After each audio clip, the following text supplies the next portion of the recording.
What's going on, guys? Welcome back to the Nutrition Blueprint podcast. Hopefully everybody had a great Memorial Day weekend, even though this podcast is being released 2 weeks after, because the reality is that I have been in my honeymoon and wedding and all kinds of different things like that.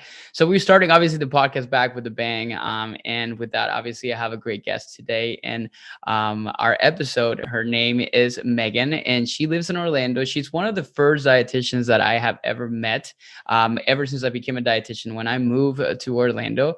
So just a little bit about her before she introduces herself. She's a registered dietitian out of Orlando. I remember when I moved to Orlando, the first thing I searched was like Orlando dietitians, and the first thing that came up was orlandodietitian.com, and that was Megan.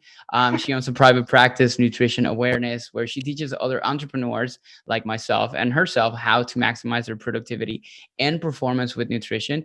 And she's an author of a brand new book, which we're going to be talking about today. It's called The Optimized Life, a nutrition guide for entrepreneurs. And she's also the co-host of a podcast called the Nutrition Awareness Podcast. Megan, friend, welcome to the show. How are you today? I'm doing great. I'm excited to get caught up and hear about everything that you're doing too. So this is like a little reunion. It's a bit of a reunion. A little backstory. When I was doing the dietitian group in Orlando, you came and did a talk for us on how to start a business as a dietitian. And I was so thankful that you came and did that, because we had so many dietitians always asking, hey, how do I do this? How do I do this? I'm like, we just need to get someone to come in and just do a talk. And you did awesome. Yeah. And that's kind of how we got to know each other. I know, like I remember that, because I think you were kind of leading some groups and some things like that. It's funny because like back then when I did that presentation, I was just getting started in like the true, like, entrepreneurship. I think I was working part-time at UCF, and I was like starting the business, or maybe at the time I was also kind of like driving back and forth, like from and to and from Tampa. So there was a lot of stuff going on in my life back then. And now like I went on like, and I honestly looked at you, up to you a lot because for inspiration, because obviously I know you had something established and everything. So so it was super, like I was very honored to be able to kind of present some of those different things. So but yeah, I think we learned a lot from each other, and that's the best thing about being in this dietitian world and even in the entrepreneurship world, is just finding people that do something similar and say, hey man, what are you doing? Yes. And it's funny because like every time, and I get calls all the time from Orlando, because I'm still in some directories over there, health profs and things like that. So I get calls and they're like, hey, you work with, I live in Orlando. I'm looking for a dietitian in Orlando. And I'm like, I don't live in Orlando anymore. But it's so the referral system within us dietitians, sometimes like it's like, about like knowing some people. And the only person that I always kind of like send it to, and not even for you to work with them, but a lot of times it's like, I think she knows somebody that could help you. I always like, here's Megan. You just need to reach, like, you just need to type in Orlando dietitian. And, she picked like the best, like, name for at least like for her website, because I'm sure like the SEO on that thing, it's amazing. So yeah, that's usually where I typically kind of like send people over. So it's good that we've been able to kind of create this pretty cool referral network for that purpose. And I know you send people over my way as well. So yeah, for sure. I was really sad when you left, because I get calls for a Spanish speaking dietitian all the time, and I'm like, he's gone. But if you want to work with him from Tampa. Yeah, so cool. Well, there's a lot of things that's happened ever since like I left Orlando. So why don't we kind of talk a little bit about like this timeline of yours? Like, are you still practicing as a dietitian? Do you still see clients? Yeah. We'll talk at some point about this book and how that kind of came about. But you just became a mom. So congratulations on that. But what's life been like in the past, like, few years? Yeah, so I'm still doing private practice, still have a brick and mortar where I see most of my clients. We've shifted a lot towards more virtual in the past year, obviously. But what's been really surprising is you would think like everybody would want to do virtual versus face-to-face with COVID and everything. And what I found was people were actually using my office as a place to get out of their house, because everyone was working from home and doing everything from home. And my office is there's not a whole lot of foot traffic in there. It's just me and a couple other businesses, and not a lot of people were there. So they would come into my office just as a way to get out and walk around and be among people a little bit. So that face-to-face thing is still my jam. That's still what I really enjoy doing.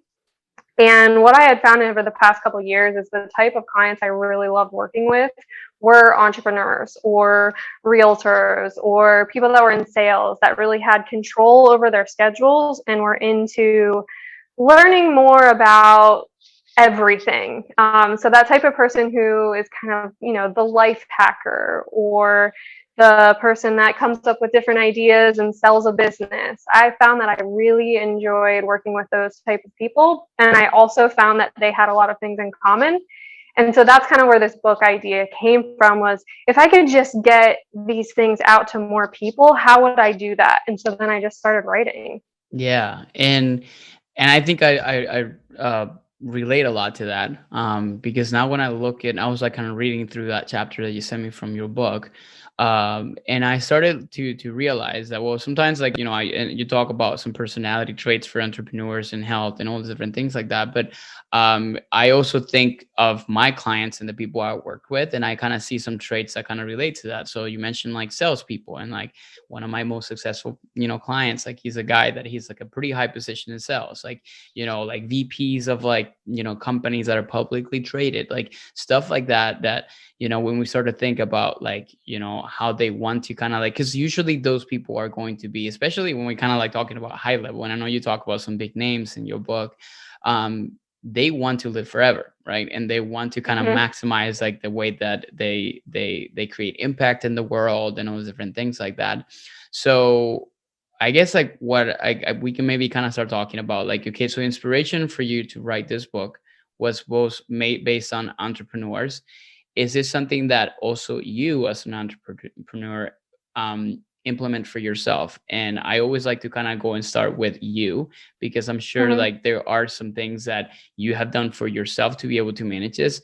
And now being a mom, I'm sure that's also a bit of a hurdle, but then you made it work somehow. So Mm-hmm. what was that inspiration from yourself actually coming into some of these areas of entrepreneurship and Yeah, health? because a lot of times when you're in the trenches and you're starting that business and you want to hustle, hustle, hustle, hustle, hustle, and you want to put everything that you can into the business and make it successful, first, especially first in those couple years where you're trying to learn how to build a website and do the SEO, and you don't have any help at the beginning. Now, if you figure out later on that when you hire people, it frees up your time to do what you're actually good at. But when you're in the trenches like that, it's almost like, okay, sleep less and do more work and don't take breaks and just see as many clients as you possibly can and fit them all into your 14-hour day. And I remember at the beginning, I would be like, yeah, I can see you at 7 a.m. or I can see you at 7 p.m. And I'd have these days that were, 12, 14 hours long. I'd come home and then I'd be writing the notes for these clients, and I didn't have any time for myself. And then I'm working on the website behind the scenes. So I realized, okay, I'm this person who's trying to teach people how to reach their optimal health and wellness goals, but I'm not taking care of myself. And I think a lot of people who start businesses or who are high up in their company get caught up in that everything that I'm doing is for my company or for my business. And they forget to stop and say, if I don't take care of myself, I'm not going to be able to give my best to my company or my clients or my employees. Same thing with moms. I see moms have this in common too. They get used to taking care of everyone in the family, but then not taking care of themselves. If they're not taking care of themselves, how are they going to give their best to the people that they are taking care of? So recognizing that in myself and then seeing that in so many other clients in those ways definitely inspired me to figure out how I could help people as much as possible really balance those two things. And it's funny, you would think like, well, I'm working less, so I'm going to be getting less done, but you're working less and you're going out to do yoga or taking a walk outside, and you're actually getting more done in those hours because you can focus more on it. You're less tired.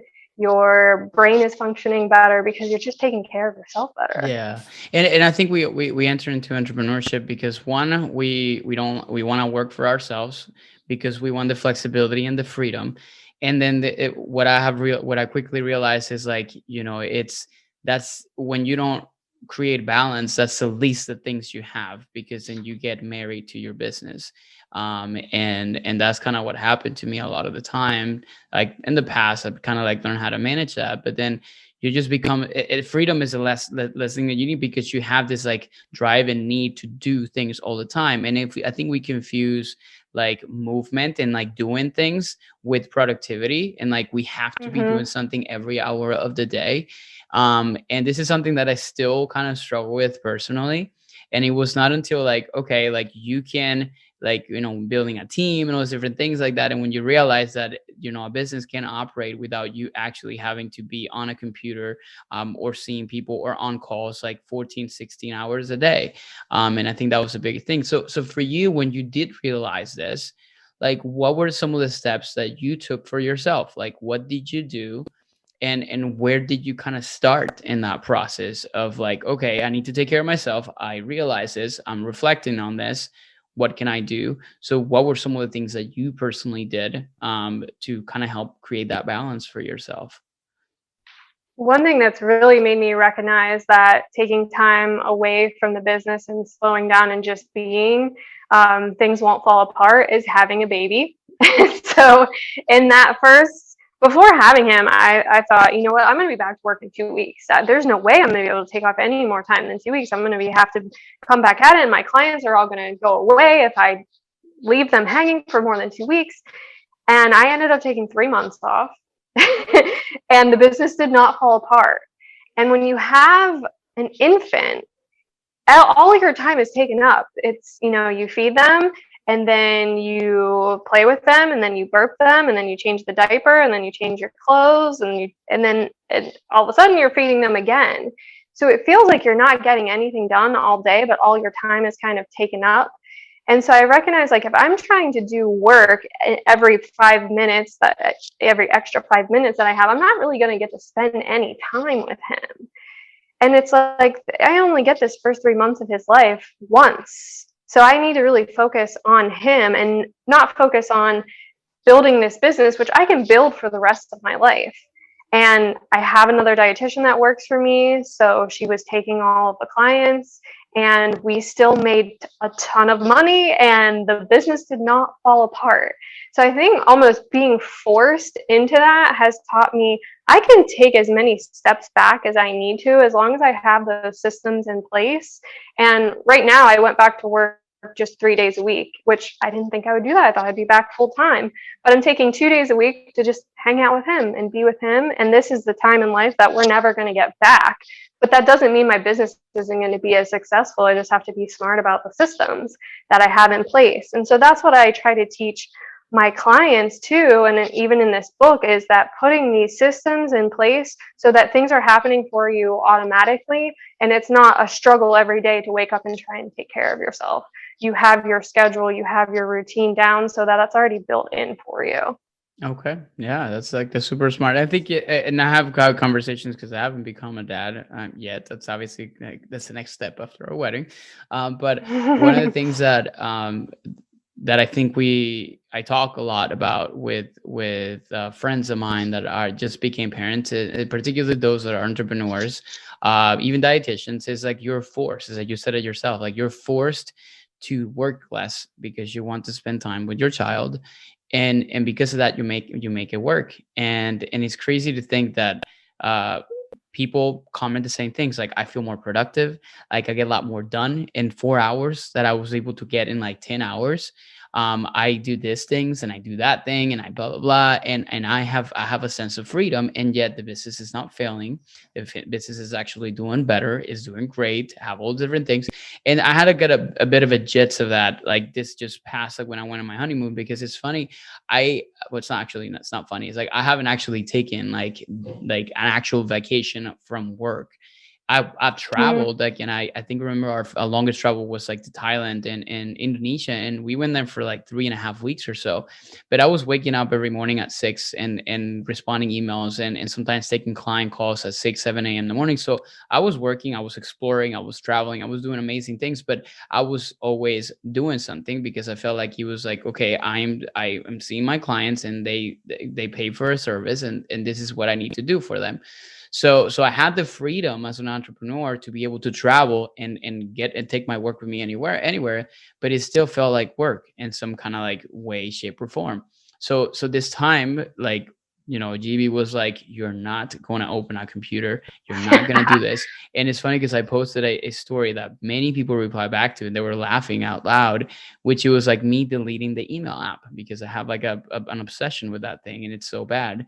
So, and I did not check my email since Tuesday that I actually like got on that plane until like the Wednesday I got back. And I was like, oh my God, I don't Mhm. want to see this. I don't want to see this. And it wasn't that bad. It's It like, was fine. It it was wasn't a fine. dumpster fire. It was fine. There was like no fires that to put out. Like there was like, and it's good because we're fortunate enough to have built a team that can hold the front, and they can do all these different things. And that's obviously kind of part of growth that I feel like we experience. So yeah, that's definitely something I feel like a lot of times we need to be forced. But then we do have a lot of like women that are in the audience that are usually moms. And I honestly feel like, moms are in the business of raising a child. So it's kind of like they're kind of Yes. entrepreneurs of like, childbearing and kind of like, being in motherhood pretty much. So motherhood Definitely. Inc., I guess you would want to call it. So a lot of times it's like, I think it's the same thing. They don't really put themselves first to a certain extent. And then they're just like so focused on their kid and everything that they kind of failed to focus on some of the areas that are important. Right. And is that something that right Yeah. now you're trying to like remind yourself of on a daily basis?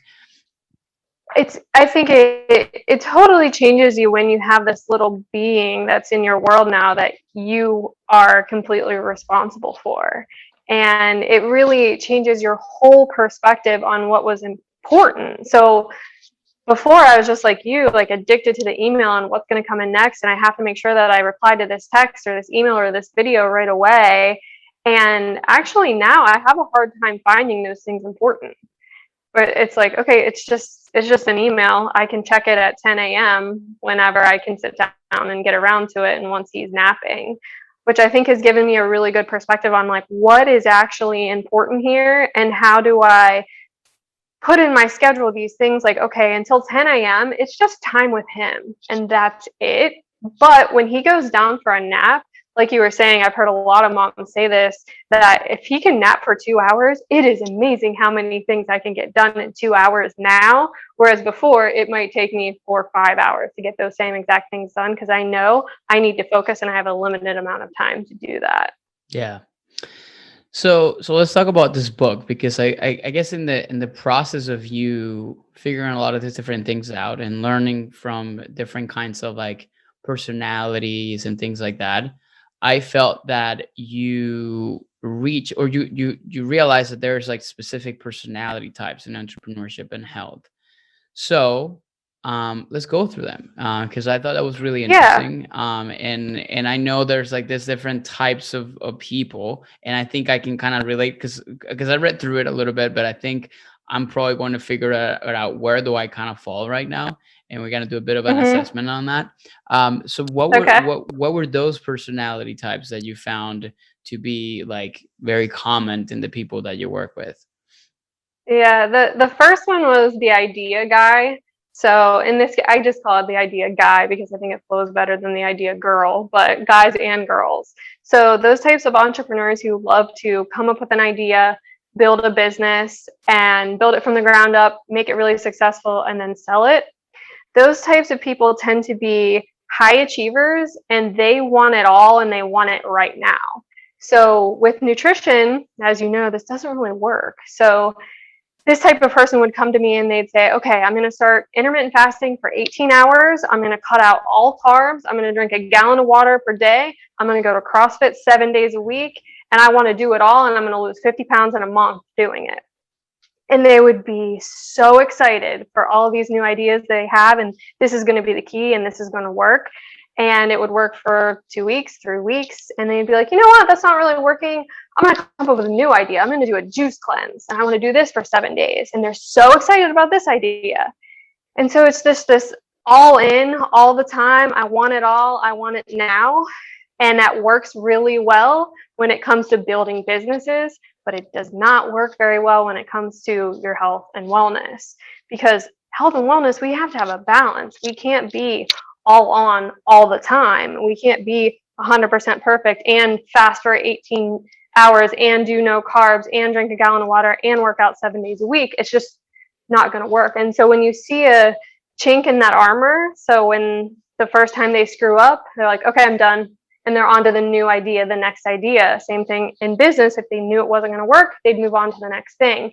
So what's made them really successful on that side of life is exactly what's keeping them from succeeding in terms of health and wellness or weight. The guy that I'm speaking about specifically in the book, weight loss was what he wanted. So with him, it was really hard to kind of bring him down to a realistic level of, hey, what you need to do isn't as exciting as all of these ideas that you're coming up with, but it's what's sustainable, because what you can do in the short term, it doesn't even matter. Yeah, you might be able to lose 50 pounds in a month doing all these crazy things, but what happens in the month after that? I don't care what you can accomplish in a month. I care what you can accomplish in a year, and 2 years from now, and 5 years from now, and your longevity, not just can you lose a large amount of weight in a short amount of time or make a ton of changes for 2 weeks. Yeah. And I guess like, so that's like the type. This is obviously like the way that you approach it. But what were some of the things that, because it sounds like obviously like, you know, like you cannot treat your health the same way that you treat your businesses is what I'm kind of getting out of this. But what were some of like the, maybe like the top things that you worked with this type of, or that you, when you kind of start to sense that personality type, what are some of like the top maybe 2 to 3 things that you feel like are the lowest hanging fruits for this type of people, that maybe some of the people listening to this may feel identify with, that they can kind of start with? So for him, I had to make it exciting. And to make it exciting, he needed to feel like he was succeeding at something every single day and kind of checking off the boxes. So for him, what we did was we used an app, I think it's called Lifehacker, and we picked like 4 or 5 things that he wanted to accomplish that were easy things, not those big things, that he could check off the boxes every day, and he was either getting a 50% or he was getting 100%, but he could see every day the progress that he was making over time. So we almost made it like a board game, where if he was checking all the boxes, he got to put a check on the day and kind of made it through like, how many days in a row can you get this? Or if you're not hitting this, you have to go back a step. So it was like a Candyland type of board game situation, because he needed to feel like he was in it and playing the game, like the game of life, the game of entrepreneurship, the game of making money. And we had to make nutrition go into his person, like fit his personality. So his nutrition style fit his personality, and we had to gamify it in some way, shape, or form. And so that's what worked for him, was really seeing, okay, I can make progress every day doing this, but doing these small things and making those small things matter, rather than, okay, it has to be a huge, huge change for me to see any difference. Okay. Love that. So the next one that we have in here is like the outsourcer. So tell us about the outsourcer.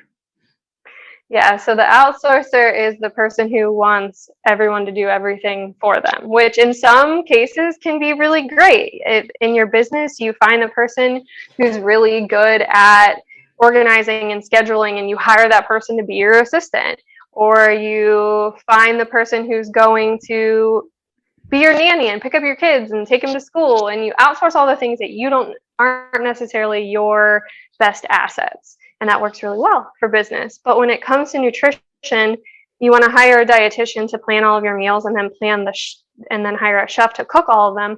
But you have no idea why they're picking these certain things for you, and you don't know the science behind it, or how your body is working in accordance to these foods, or why you're losing the weight, or why you're gaining the muscle. You're just having someone do it all for you. You don't learn anything from that. So when your dietitian goes on maternity leave, or when your chef quits, you're kind of left high and dry. Or when you go on vacation, you're like, hey, dietitian, can you find the 10 best places for me to go eat in Chicago? Like, you need to be able to know how to do that yourself. And if you're constantly trying to outsource everything that has to do with your wellness, you're never really going to learn your blueprint, so to speak, or your plan that works best for you. It's always going to be, what does this other person know, and how do I apply that to myself? instead of figuring out what's going to work best for you specifically. Yeah, I get this all the time. And I think it's just a misconception around dietitians also that some people have, which is like, okay, I'm going to hire this person and this person is going to do everything for me. Because if you think about it, it's like you think about all kind of service-based businesses. You hire a plumber, the plumber is going to fix the problem for you, is going to fix the pipes and everything. It's not going to teach you how to fix the pipes, right? So I think they have this idea that, you know, a dietitian is somebody that is going to like fix my food intake and is going to tell me exactly what to eat, how to eat it, what time to eat it. And then if sometimes like even prepare those meals for me. But the reality is like you can't really compare those things to that because it doesn't, you know, and even if you think, because I know you mentioned in your book, like some of like the biggest kind of like, you know, achievers, like, you know, Richard Branson and like, you know, all this like huge entrepreneurs, like I bet that if you ask him a lot of these questions about like nutrition, they can answer because they have learned them like throughout the year, even though they have people that do this stuff for them now. Like they don't have to worry about like, you know, what's like who's gonna cook their meals or like those kind of things like that because they have that. I mean, they have enough money to be able to kind of like afford that and more. But I bet some of these people, because I've read some of their stories, they've learned this. So I think it's more about like learning how to do it, and then eventually you can outsource it, but at least you know exactly how things are being done and why are they they're done that way, because you know exactly that if you needed to kind of go back to doing it, you could totally do so. And relating that back to business, if you learn how to work your search engine optimization and you do that on your own for a couple of years before you hire someone, well, now you understand exactly what they're doing and if it's actually working. Whereas if you have absolutely no idea how it works, you're just like, I don't know, I'm going to hire this person to do it for me, and you don't actually understand the behind the scenes or you don't know what they're doing, if it's actually working or not. And you know how to put the people in the right places if you understand the behind the scenes. Yeah. So what are the top 2 to 3 things you will do with the outsourcer? So for someone like that, it's really teaching them that they need to take control of their lives. So with one person in particular who at the beginning was just wanting to pay me to plan all of his meals out and the chef to cook them for him. So what we did is I sat down and I was like, okay, I need you to plan your meals for the week. And then I'm going to check over them. I'm going to make sure everything's good. But together, instead of me doing this, I'm going to put the work back on you. And so if you can prove to me that you can do this for 5 weeks, 6 weeks in a row, and then use your chef to implement it, now I can understand, okay, now you know what you're doing. When you go on vacation, you choose your meals. He sent me photos of the meals that he was choosing when he was out, and I would kind of go back and forth with him, say like, okay, well, maybe let's switch this out for this and do this instead of this. So I knew he was actually learning what he needed to do versus just, here, let me spoon feed this to you. Yeah. I think that's just the smaller steps to really kind of, it's kind of give him a little bit of those of reality, which I think is huge. So that's definitely going to kind of be part of that process. So third, we have the Lifehacker. I'm really curious to kind of hear about this dude or gal. So who's a Lifehacker? Yeah, so the Lifehacker is the person who wants to take the speed reading class or wants to listen to podcasts on double time and just get all the information as quickly as possible and not actually do the real work that needs to be done. And a lot of times, that kind of bleeds into the last personality that we talked about, but there is no life hack when it comes to your health and wellness. And so it's really just learning that, because these are the types of people who are going to want to buy the program that, you know, gives you 800 calories a day in a little box and says, here's your meals and this is how you do things. But all of those people end up in my office 4 months after they've done that program. And so it's having them recognize, hey, you've done all these things before where you thought it was a hack because this program had really great marketing and it had really great before and after pictures. But you need to recognize that those types of programs and those types of supplements are all too good to be true. So if it sounds too good to be true when it comes to nutrition, it is too good to be true. And you have to put in the work to get the results that you want and sustain those results. So for them, it's really a reality check of there is no life hack when it comes to getting your optimum results. And if you're trying to use these hacks over and over again, you're just going to be spending a lot of money and wasting a lot of your time. And in the next month, you're going to be doing whatever is the diet of the day or whatever is the supplement of the day. And you're just going to go down this hole of continuing to try the new thing, the next thing, and you're never going to really figure out what works best for you. Yeah. So it sounds like obviously the idea guy and the life hacker sometimes may have similar traits and sometimes can be both, right? Because like I think this is the same person that wants everything at once, but at the same time, like they're just consuming so much information. I listened to this podcast, I listened to this, I actually heard about this, and like they just like try to like figure it all out, and then they're just trying to figure out how they get. And these are the people that want to live forever, right? So like they're just like trying to like figure out the best ways to be able to do this, and like the gadgets to buy and all the different things to do. And in reality, a lot of times it's like it's just too much. And a lot of times I think that the life hacker typically misses like the basics, like the let's go back to just like some simple things. And I feel like a lot of times like that's not usually enough for that person. And what you'll recognize with that person is those things that they try, they only last so long. So if they're doing the watch, the device, the sleep tracking, the this tracking and that tracking, you're not going to want to do that every day forever. Yeah. Yes, to have more information is great, but that's not going to solve all of your issues. Anything that's a hack, it's a hack for a reason. It's a short-term solution. Yeah, that's a big thing. So, okay.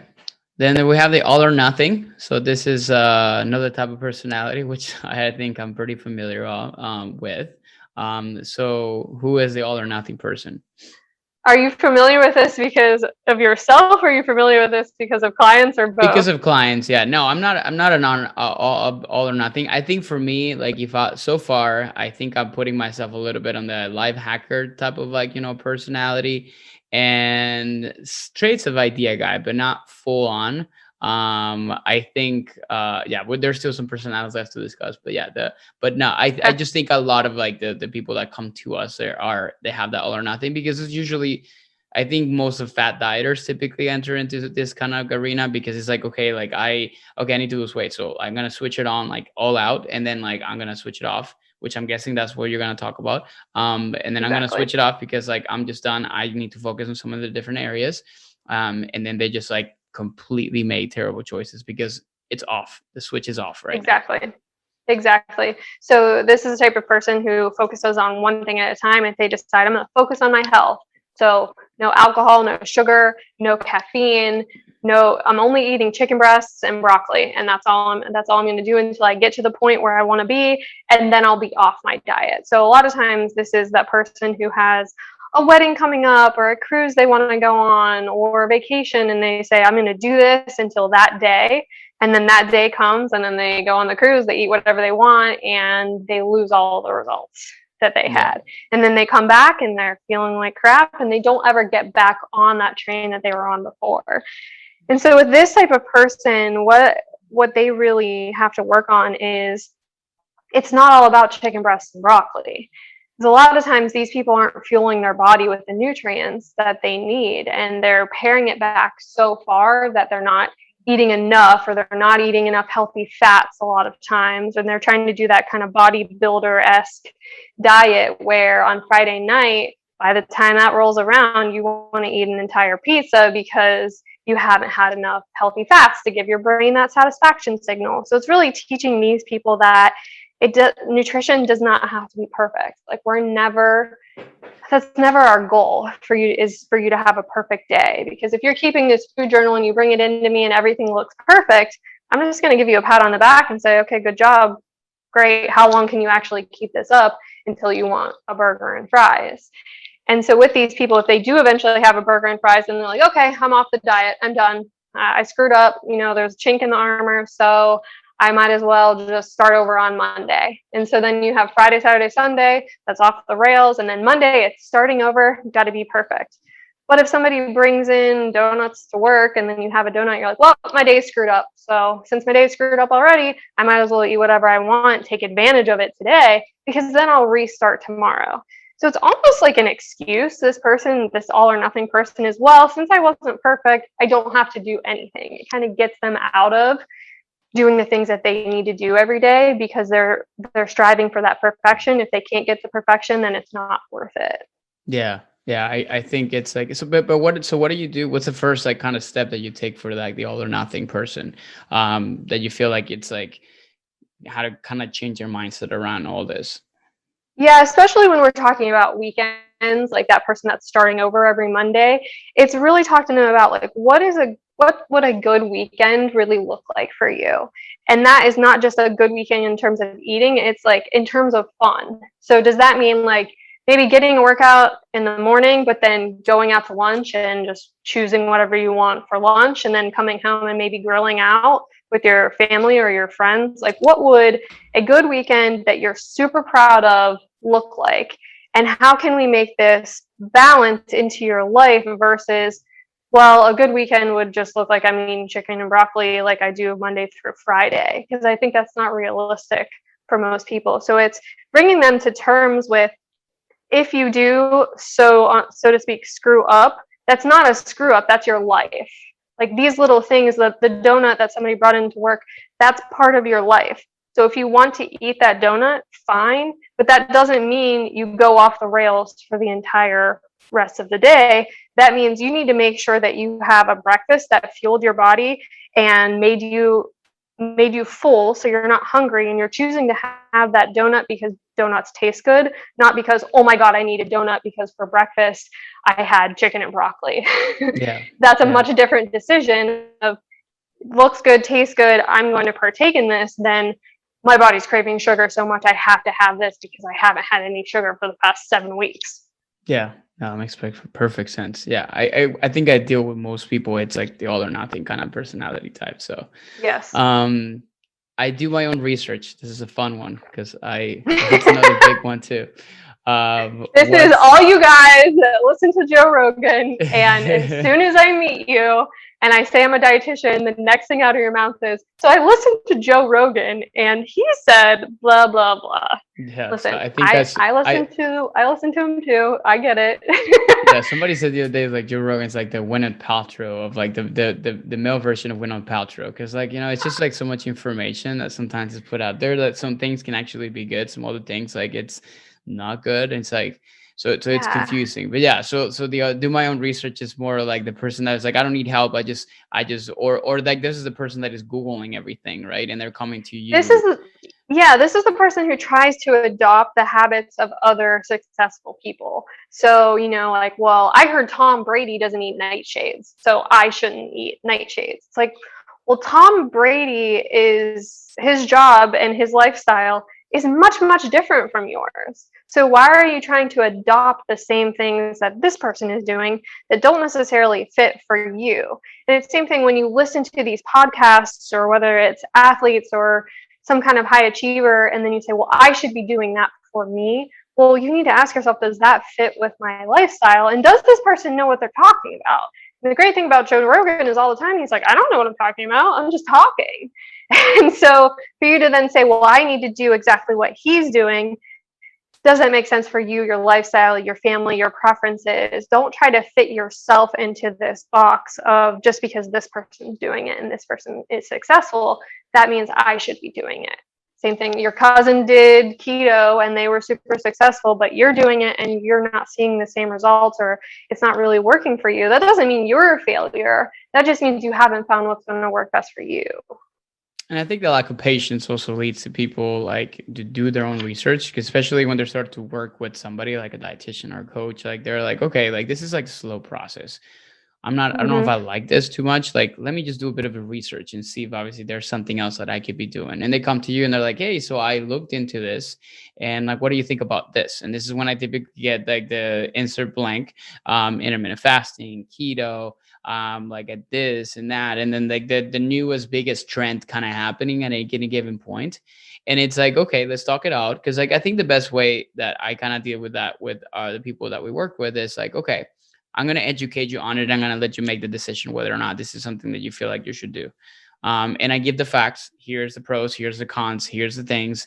And usually at the end of the conversation, they're like, yeah, you're right. I'm not going to do that. Or sometimes it's like, Mm-hmm. honestly, like that sounds like something that I would really love to embark on because it sounds interesting to me. And I love to try it out. It's like, okay, let's do it.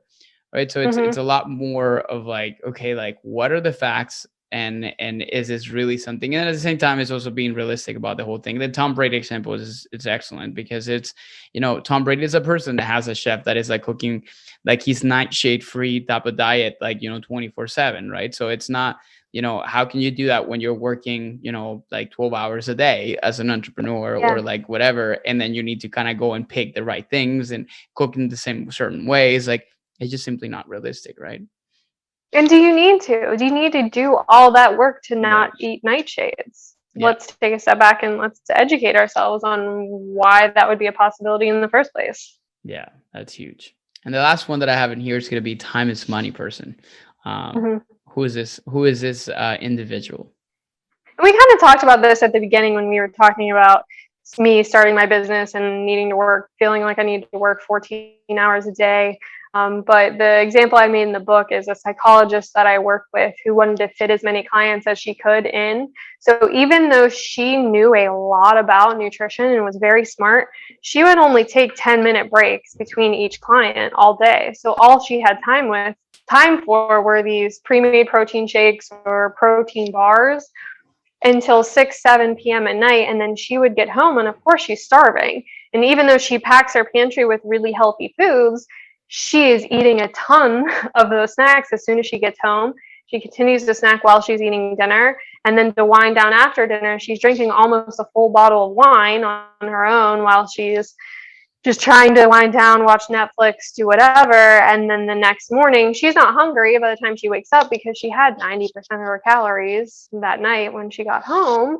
And then she's starting the day again when all day long, all she's getting are these pre-made protein shakes and protein bars. And there's nothing wrong with that if you need to utilize those. But every single day, she was not fueling her body at all. And then all night, she's packing on all the calories. And then that resulted in her gaining weight every single year until eventually she was at the point where none of her pants fit anymore. And she wasn't happy, and she had a lot of money in the bank, but this was really affecting her relationship with her husband, and with herself and her self-confidence. And so that was affecting the way that she was interacting with clients as well. So even though she was very successful business-wise, her health and her wellness were going down the drain, and that was starting to affect every other aspect of her life. And what did you do, or what do you think was one of like the biggest kind of like effective strategies that you did with her that changed? Because I know we talked about you and what you did, but like, how Mm-hmm. do you kind of do it with some people, for example, when you look at it from your perspective as a coach or as a dietitian? So for her, it was mapping out what the ideal day would look like. So kind of how we mapped out what the ideal weekend would look like. I would say to her, like, if money was no issue and that wasn't your number one goal, what would your day look like? And she was like, like I would probably wake up and go sit on my back porch, drink a cup of coffee, and have a piece of toast and an egg or something that I enjoyed while I'm just sitting and not doing anything. I'm like, okay, let's make that happen. Let's make that happen for you. And so what we did is actually I kind of did a little bit of business coaching with her as well. We increased her rates so that she could see less people during the day and have more time to herself. And so when we mapped out the ideal day, we gave her enough time to sit and have the coffee, and we gave her enough time to have an actual lunch. She actually had this place right next to her office that did these awesome power bowls. And she wasn't a big cook. She didn't want to pack her lunch, but this place had great options. So I'm like, what if 3 days a week you just popped over there, had lunch over there, not even in your office, not behind your computer, and you ate something you actually enjoyed? Well, by the time you get home, you're not going to be starving now, and you can make a better choice when your body is not sending you all these signals to give me everything in sight. Yeah, that's huge. And I think that's definitely something that a lot of times like people, it's like the it's not only time it's money, it's just more for people even that just don't make the time to eat throughout the day. And the nighttime Mm-hmm. comes and it's usually when they're kind of like winding down, and that's when the hunger hits. And I usually tell people that's when your body kind of is like sending you the bill for the day. It's like, hey, like Exactly. you haven't really given me, like, here's what you owe me today. And I'm gonna ring all the alarms, and I'm going to tell like every single part of your body that there's not enough fuel to be able to kind of like, there's a deficit in everything that you got going on right now. So this is how you're going to pay it. And of course, it's the emotional connection to that.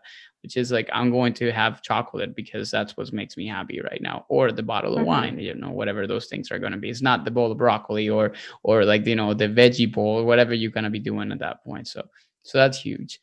So awesome. Well, I think so. So how many of those? So it's like 7 personality traits? There were 6 personality types 6. that I identified and wrote about. And a lot of times these personality types blend into one another. And some of them have some of the same traits, but those were just the ones that I kind of picked out. Yeah, I was a time of month. I was at like the combination of like time is money, and then the not the all or nothing, but more like the idea type of like guy with a little bit of high life hacking traits. Mostly because of the time, like for me, it's like out work, and then like I figure out, and I teach you, and this is the thing too, like we teach this stuff to our clients, but sometimes we don't implement it to ourselves. So it's like, okay, we got to walk the walk. And now it's like, so one of the things that I've done is like, now I block my lunch hour. I block my workout hours. I block it. It's all my calendar. So like, I know that that's time in which I just treat it as it was like a meeting with myself. And that's the way that I have been able to kind of implement those things effectively and consistently. So it's just more of a matter of organization, because it's doable. It's just more about kind of creating a plan. And I love that idea of like, okay, what's the ideal day would look like for you? Let's just implement it, because most people know what they want. They just don't do it. Right. So sometimes they need a bit of a push.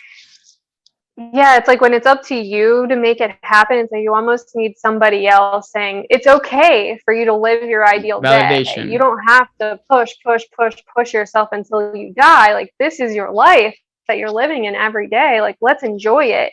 You're into you've got into a profession where you can be your own boss. So let's use that to our advantage, instead of push, have to hit this next level. And a lot of times people think like, when I make it to that 100K, or when I make it to that 200K or that 300K, they like put these things in place and they think everything's going to come together when that happens. But what you have to realize is, like, when you're trying to hit these milestones, you need to be enjoying your life at the same time. Like, you shouldn't be miserable trying to hit those milestones as an entrepreneur, because you started your own business so you could have some of that freedom like you talked about. Yeah, 100%. So of course in this book, and we're kind of coming to a wrap here, but then obviously throughout this book, and we're gonna definitely tell people that are listening to this that you definitely had to read the whole thing. But like, so you talk about this like personality traits, but I'm guessing the big kind of essence of the book is how to create changes for yourself depending on that personality type. Is that right? Yeah, so the premise of the book is we kind of start with right out of the gate, we start with sleep and stress, because for a lot of these entrepreneurs and a lot of these personality types, they want to skip straight to what do I eat, and they want to skip over that sleep aspect, and they think like, well, I can sleep when I'm dead. Like, isn't that what successful people say?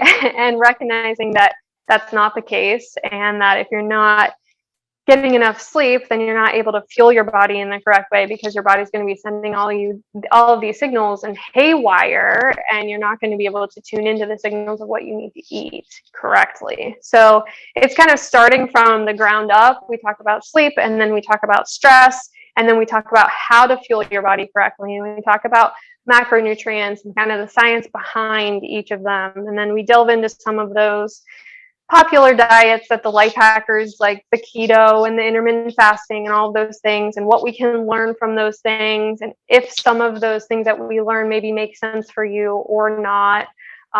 We talk about scheduling and blocking, and basically just setting up systems that work for you, and taking all the things from these specific personality types and choosing the things that will work for you for the long haul. So for example, like tracking your calories. So calories or macros or things like that. And figuring out if that's going to be something that works for you or not. So I kind of have a little questionnaire in there that's like, are you the type of person who loves numbers? Are you an accountant or an engineer? Or are you a super analytical person? Or are you more on the emotional side? Are you a psychologist or a teacher or a counselor or even a dietitian for some people? And figuring out, well, hey, like maybe that the analytics and the numbers of this don't really make sense to my brain, and that makes me want to run away. Whereas I would much rather do something like a food and mood journal and track, like, how does this meal actually make me feel, and kind of writing this out or keeping a note in my phone or talking it through is going to be a better route for me than doing a MyFitnessPal where I'm tracking all of these numbers, because some people are really successful with things like that and they love doing that. And then other people have tried it and they're like, why doesn't this work for me? Why does this make me feel gross? Why do I not like this? Yeah. And that's okay. It's figuring out, and it's giving them clues to try and help them figure out what's their best plan or blueprint that they can use for the long haul. Yeah, we talk a lot about that because at some point I was like very macro based, and I realized it's actually like my personality likes to actually use numbers and likes to use data. So now when we work with our clients, and we have now 3 coaches in our program, so it's like, okay, like you want to work with somebody that is very numbers driven, and it's like, okay, like we can definitely work together. Or it's more like more behavior changes, like, you know, like numbers actually make you crazy, make you, there's like, you know, have a bit of a panic attack. So of course, like tracking calories and macros is not going to be the way to go for you. So I think it's like figuring it out, the personality of that person, and what's going to work best for them. So it sounds like that's something that you kind of dive deep into that. Yep, exactly. That's awesome. Cool.